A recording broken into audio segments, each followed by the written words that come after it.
자, 기도드리시겠습니다. 우리의 방패이시자 칼이시자 승리이신 주님, 오늘이 승리의 날입니다. 오늘이 사랑의 날입니다.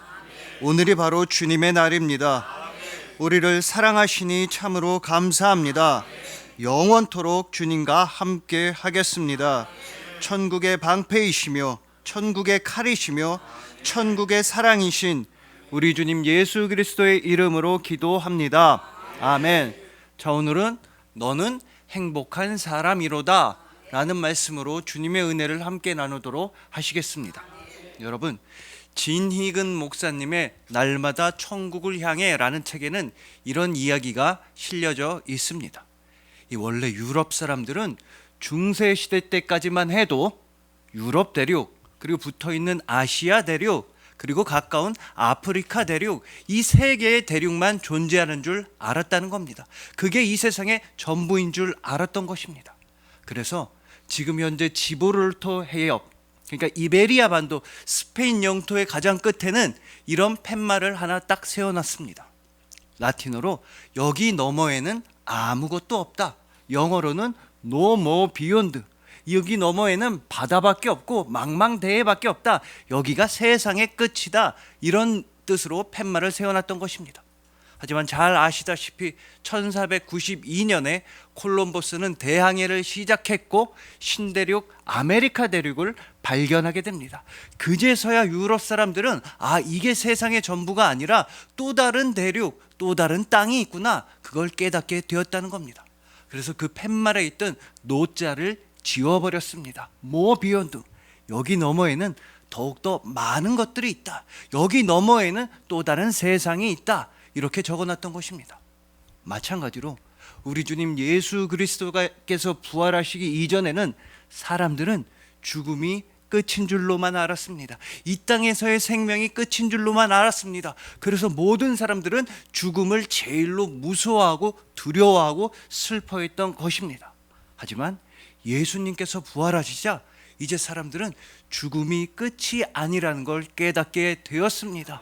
오히려 이 땅에서의 죽음 이후에 영원한 생명과 사랑을 누릴 수 있다는 걸 믿기 시작했던 것입니다. 오직 예수 그리스도의 부활 안에서만 영원한 행복과 사랑이 존재하는 걸 확실하게 알게 되었습니다.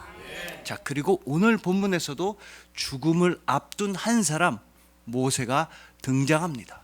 이제 모세는 이 땅에서의 시간이 다, 허락된 시간이 다 끝나고 오직 죽음만 기다리고 있었습니다. 그래서 오늘 본문이 모세의 이 땅에서의 마지막 말, 모세가 남긴 유언과도 같은 말인 것입니다. 성경을 통해 찾아볼 수 있는 모세의 마지막 말씀이 바로 오늘 본문입니다. 그러나 모세는 본인의 죽음을 앞두고 있는 상황 가운데서도 두려워하거나 슬퍼하거나 원망하지 않았습니다. 대신 모든 생명을 다 끌어모아서 마지막 힘을 쥐어짜내서 오늘 본문에서 이렇게 노래하고 있었던 것입니다. 이스라엘이여, 너는 행복한 사람이로다. 너는 행복한 사람이로다. 바로 여러분들의 이야기입니다. 예수 그리스도를 믿는 여러분들은 세상에서 제일 행복하신 분들입니다. 이 세상의 그 무엇도, 명예라고 해도, 이 세상의 재물이라고 해도, 권력이라고 할지라도, 이 세상의 그 무엇도 예수님을 믿는 기쁨과 행복과 소망에는 비교할 수가 없는 것입니다. 예수님께서는 여러분을 사랑하십니다. 그래서 오늘은 오늘 본문 말씀을 통해서 그리스도인이라서 너무나 행복합니다 라고 고백하는 우리 모두가 되기를 소망해 봅니다. 십자가와 부활을 통해서 예수님께서 친히 승리의 방패가 되어주시고 영광의 칼이 되어주시고 영원한 사랑이 되어주신 여러분들을 주님의 이름으로 축복합니다.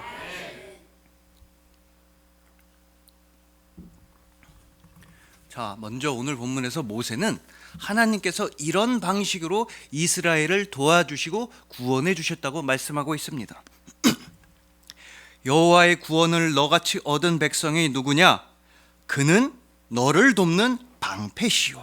즉 하나님께서 친히 방패가 되어주셨다는 뜻입니다. 모든 대적과 원수로부터 든든하게 지켜주시고 보호해주시는 방패가 되어주셨다는 뜻입니다. 그리고 이 말씀처럼 하나님께서 우리를 지켜주시는 방패가 되어주셨다라는 말씀과 관련해서는 우리는 가장 먼저 홍해를 가르신 일을 떠오르게 되는 것입니다. 출애굽기 14장을 보시면 이스라엘 백성들이 애굽으로부터 나와서 홍해에 가까이 다가가자 그때 갑자기 애굽의 군대가 뒤에서 무섭게 추격해 왔습니다. 그래서 앞에는 넘실대는 죽음의 바다 홍해가 있었고 뒤에서는 무시무시한 애굽의 군대가 쫓아오고 있었던 것입니다. 상황이 이렇게 되자 이스라엘 백성들은 절망과 슬픔에 빠져 들어갔습니다. 야, 이거 우리 완전히 망했다. 큰일 났다. 앞으로 갔다가는 바다에 빠져 죽을 것이고 뒤로 갔다가는 애굽의 군대에 의해서 살해당하거나 다시 노예로 끌려가겠구나. 우리 완전히 망했다라면서 원망과 불평을 했던 것입니다. 그러자 모세는 아무 걱정하지 말라면서 하나님께서 너희를 이렇게 지켜주신다고 하면서 출애굽기 14장 14절에서 다음의 말씀을 선포했던 것입니다. 여호와께서 너희를 위하여 싸우시리니 너희는 가만히 있을지니라. 자, 여러분 보십시오. 가만히 있으라는 말씀입니다. 잠자코 있으라는 말씀입니다. 두려워하지도 말고 슬퍼하지도 말고 원망하지도 말고 불평하지도 말고 그냥 가만히만 있으면 된다는 말씀입니다. 그러면 하나님께서 직접 싸워주시고 직접 승리를 베풀어 준다는 말씀인 것입니다. 그러므로 이렇게 가만히 서서 하나님만 바라보는 것, 잠잠히 하나님만 바라보는 것, 이것이 바로 우리의 승리의 방패라는 뜻입니다. 여러분, 절대로 내 자신의 힘으로서는 나 스스로를 절대로 구원할 수가 없습니다. 우리가 아무리 애를 쓰고 노력한다 할지라도 우리를 괴롭히는 고난과 역경은 쉽게 사라지질 않습니다. 대신에 바로 나 대신에 그저 하나님만 신뢰하며 가만히 하나님만 소망하고 하나님께서 베푸실 놀라운 능력과 승리만 바라보며 기도하는 것, 잠잠히 머무는 것, 이것이 바로 우리의 승리의 방패인 것입니다. 근데 문제는요, 이 가만히 있는 게 굉장히 어렵다는 것입니다. 우리는 어렸을 때 이 모세가 말한 것처럼 학창시절에 가만히 있으라는 말을 참 많이 들었습니다. 그리고 그때마다 우리는 너무나 아팠던 것입니다. 그때가 언제냐면 선생님께서 때리실 땐 꼭 가만히 있어. 움직이면 뼈 부러져. 움직이지 말고 가만히 있어. 이게 다 그나마 살집이 제일 많고 그나마 덜 아픈 엉덩이 부위만 정밀 타격하시려는 선생님들의 사랑의 마음이 느껴지는 말씀인 것입니다. 아닌 게 아니라 로이 바우 마이스터라고 하는 교수는 이런 실험을 해봤습니다. 아주 큰 방에 한복판에 한가운데 한 사람 보고 가만히 서서 있으라고 했습니다. 절대로 움직이지도 말고 가만히 있으라고 했습니다. 그런 다음에 그 사람을 둘러싸고 수십 명의 사람들로 하여금 춤을 추게 했습니다. 신나는 노래를 틀고 수십 명의 사람들은 즐겁게 춤을 추면 되는 것이었습니다.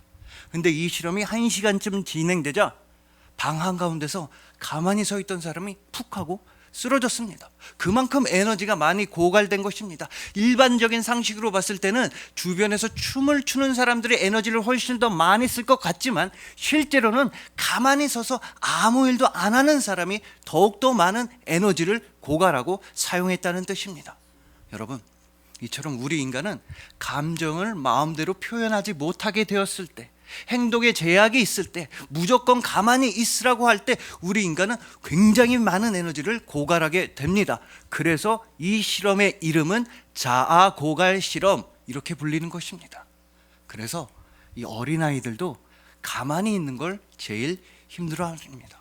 어린아이들 보고 놀라고 하면 3시간, 4시간씩 뛰어다닙니다. 또 그네를 막 2시간씩 탑니다. 그리고 심지어 막 떼를 쓰면서 엉엉 우는 것도 1시간씩 합니다. 근데 가만히 있으라고 하면 단 5분도 견디질 못하는 것입니다. 그리고 이스라엘 백성들도 가만히 있질 못했습니다. 앞에는 홍해가 있고 뒤에는 애굽의 군대가 추격해오자 무서워서 가만히 있질 못했습니다. 모세를 붙잡고 원망하기도 했으며 절망과 슬픔에 빠져간 사람들도 있었으며 괜히 옆에 사람이랑 시비 붙고 싸운 사람들도 있었을 것이며 무릎을 꿇고 주저앉아서 엉엉 우는 사람들도 많았을 것입니다. 왜냐? 무서워서 그랬습니다. 죽을까 봐 겁이 나니까 도저히 가만히 있질 못했던 것입니다.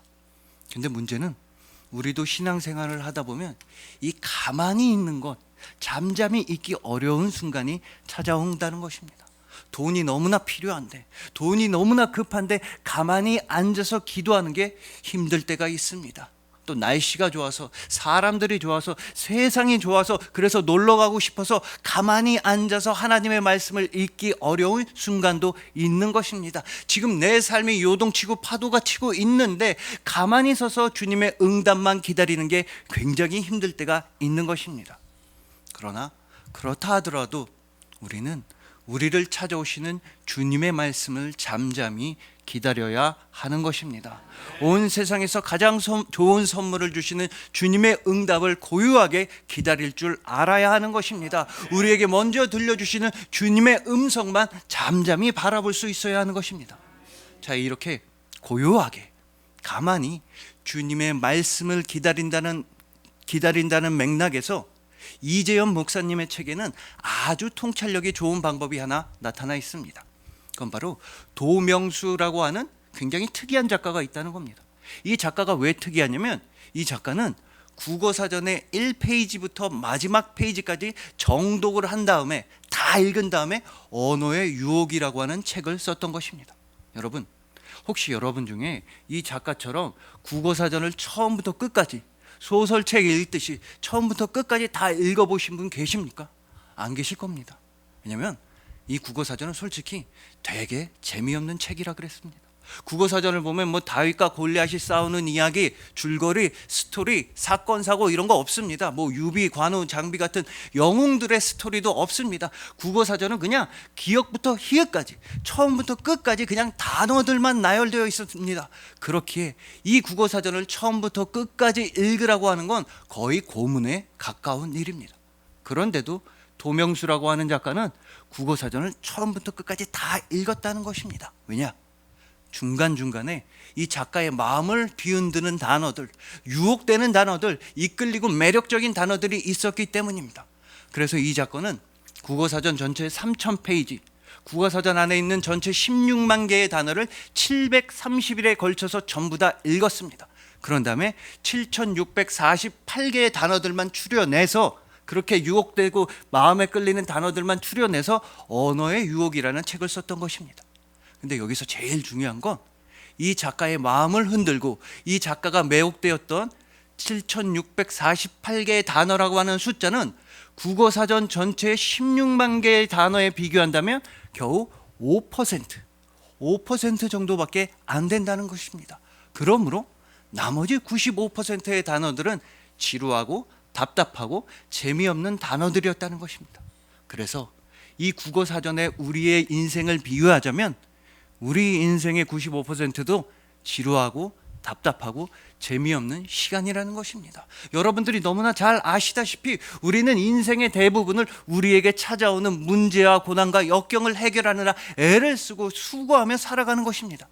하지만 그럼에도 불구하고 우리 인생 전체를 아름답고 밝게 빛나게 해주는 5%의 시간이 우리한테는 있다는 것입니다. 비록 95%의 인생이 지루하고 힘들고 문제와 씨름하느라 힘들다 할지라도 우리 인생 전체를 아름답고 거룩하고 성스럽게 변화시켜주는 그 5%의 시간이 우리한테는 존재한다는 것입니다.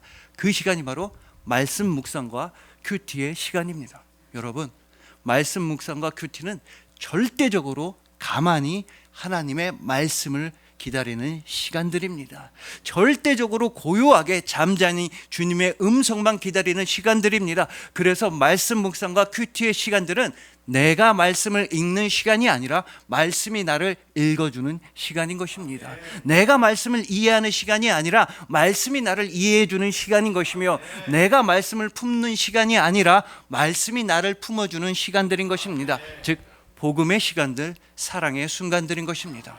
우리 주님 예수님께서도 가만히 계심으로써, 잠잠히 계심으로써 우리를 구원하셨다는 사실을 기억해야만 합니다. 이사야 53장 7절입니다.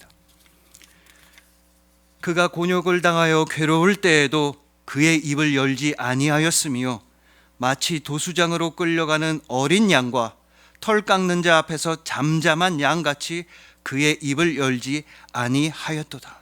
여러분, 예수님께서는 십자가라고 하는 가장 큰 아픔 앞에서도 잠잠히 가만히 계셨습니다. 예수님은 십자가를 피하시거나 도망치시지 않으시고 그저 고요하게 그 십자가의 죽음을 감당하셨던 것입니다. 그 이유는 오로지 여러분들에게 생명과 행복을 주시기 위함이었습니다. 그러니 부디 그 예수 그리스도의 십자가 아래에서 가만히 행복을 누리시길 소망합니다. 말씀 묵상과 큐티라고 하는 고요하고 차분한 시간들을 통해서 여러분들의 인생 전체를 밝고 아름답게 빛내시길 소망하는 것입니다. 주님께서 친히 승리의 방패가 되어 주셔서 이 세상을 넉넉하게 승리하시는 여러분들을 주님의 이름으로 축복합니다.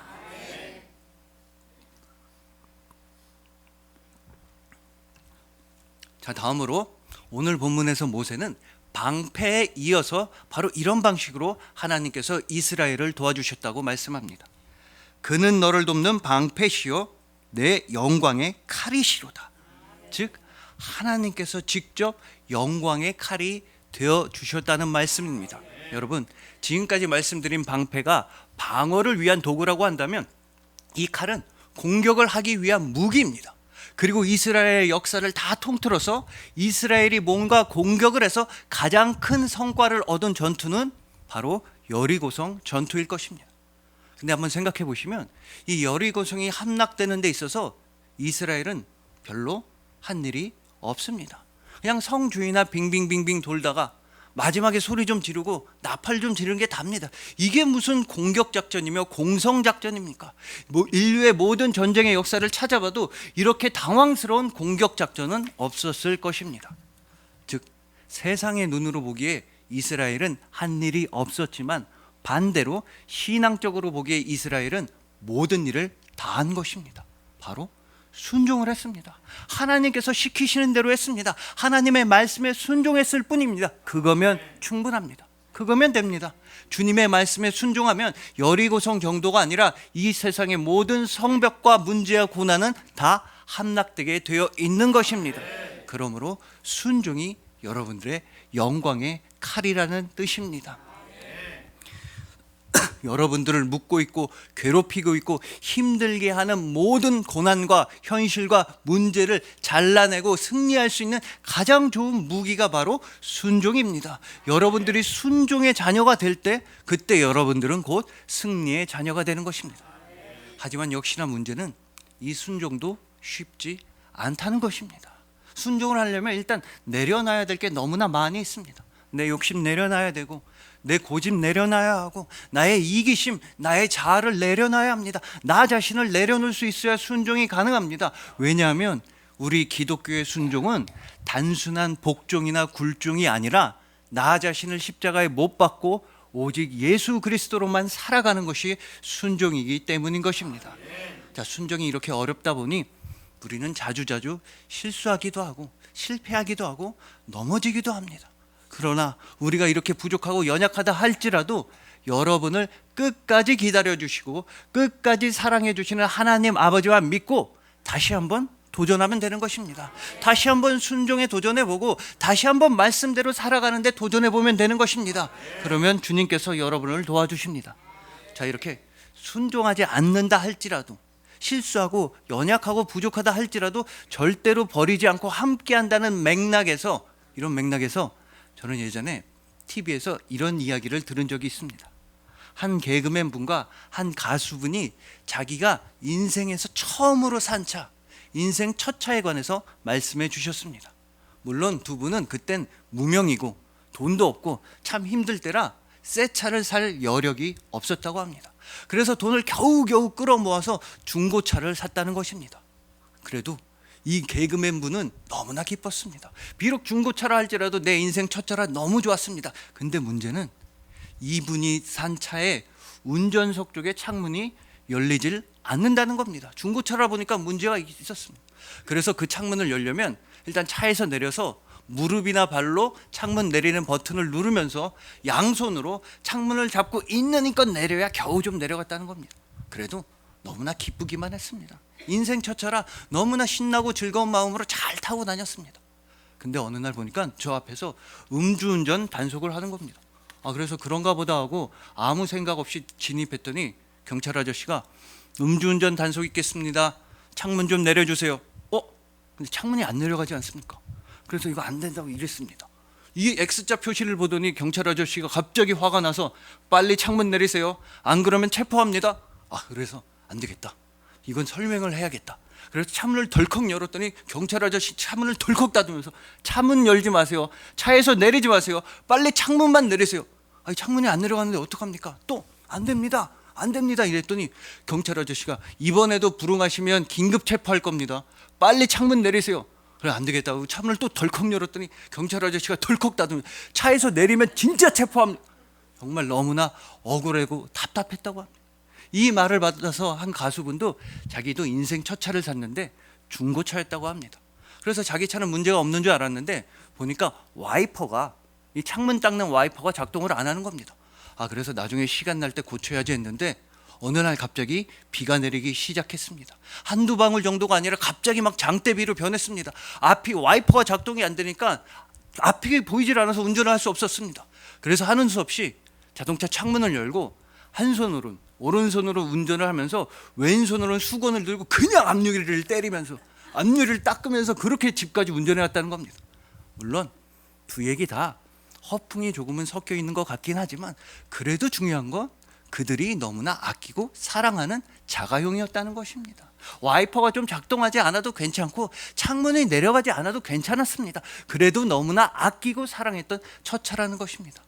마찬가지로 우리가 조금 부족하고 실수하고 연약하다 할지라도 하나님 아버지께서는 절대로 여러분을 버리지 아니하십니다. 오히려 하나님께서는 끝까지 여러분을 기다려주시고 끝까지 여러분을 사랑하시는 것입니다. 왜냐하면 우리 주님 예수 그리스도께서 이미 우리를 대신해서 완전한 순종을 아버지의 손에 올려드렸기 때문입니다. 예수님께서는 십자가라고 하는 그 끔찍한 고통과 죽음을 앞에 두고서도 하나님 아버지께 완전히 순종하셨습니다. 아버지의 원대로 하옵소서, 아버지의 소원이 이루어지길 저도 간절히 원합니다 라고 겟세마네 동산에서 기도를 하셨던 것입니다. 그리고 예수님이 그렇게 죽음까지 당하시면서 간절히 바라셨던 하나님 아버지의 그 소원은 바로 여러분들의 생명이었습니다. 여러분의 행복이었습니다. 여러분들이 영원한 사랑을 받는 것이었습니다. 그래서 여러분의 생명도, 여러분의 행복도, 여러분의 사랑도 오직 예수 그리스도의 완전한 순종 안에만 존재하는 것입니다. 바로 여러분들의 모든 삶과 생명과 구원과 사랑은 예수 그리스도의 십자가 안에만 존재한다는 것입니다. 그러니 부디 그 예수님의 십자가의 순종, 그 완전한 순종을 열심히 배우시고 닮으시고 실천하시길 소망합니다. 순종이라는 영광의 칼을 통해서 이 세상을 당당하게 승리하시길 소망하는 것입니다. 주님께서 친히 영광의 칼이 되어 주셔서 모든 죽음과 절망과 아픔으로부터 완벽하게 승리하신 여러분들을 주님의 이름으로 축복합니다.